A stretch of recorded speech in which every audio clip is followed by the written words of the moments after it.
আসসালামু আলাইকুম, আশা করি সবাই ভালো আছেন। চলে আসলাম সাকিব ভাইয়ের খামারে। ওনার খামারে নাকি অনেক প্রবলেম হইতেছে, মুরগি ডিম দিতেছে না, 5 মাস হয়ে গেছে। এখন দেখবো কি কারণে ডিম দিতেছে না। চলুন আমাদের সাথে। আসেন ভাই, ভিতরে আসেন। মুরগি তো মাশাআল্লাহ ভালো বড় হয়েছে, যথেষ্ট বড় হয়েছে। এটা হচ্ছে আমার খামার, দেখেন প্রাপ্তবয়স্ক হওয়ার পরেও মুরগি কেন ডিম দিচ্ছে। ঠিক আছে, দেখতেছি একটা মুরগি কি সমস্যা হচ্ছে। মুরগি তো মাশাআল্লাহ ডিম করার কথা, সবই তো ঠিক আছে। ভাই ওই যে ওই মুরগিটা ধরেন দেখি।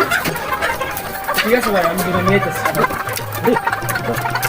দেখেন কত বড় মুরগি, তারপরে ডিম পাচ্ছি না। দেখি দাও কি সমস্যা মুরগিটা।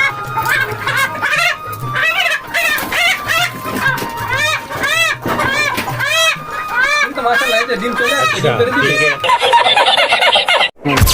লো ভাই, আসলে মুরগি ডিম পারবো? এই যে ভাই 100% ডিম পাবে মুরগি, 100%। দেখছেন ভাই, আমি চায়না থেকে ডিগ্রি পাস করে আসছি। মুরগি ডিম না পারে যাইবো কই? এই যে দেখেন, এই যে ভাই দেখেন, ডিম চলে আসছে অলরেডি। ওই মিয়া, রাতা, এটাই কি ডিম? এইটাই ডিম পাবো মিয়া। ওই খাওয়াটা মত रुको जरा सबर करो। কি কোন ভাই, খরচ করে? হ্যাঁ হ্যাঁ হ্যাঁ, বলে কি ডাক্তার খানা ভাস্কর ডাক্তার বলে কি? হ্যাঁ, রাতে খাইছি আমি। আমার জীবন তো শেষ।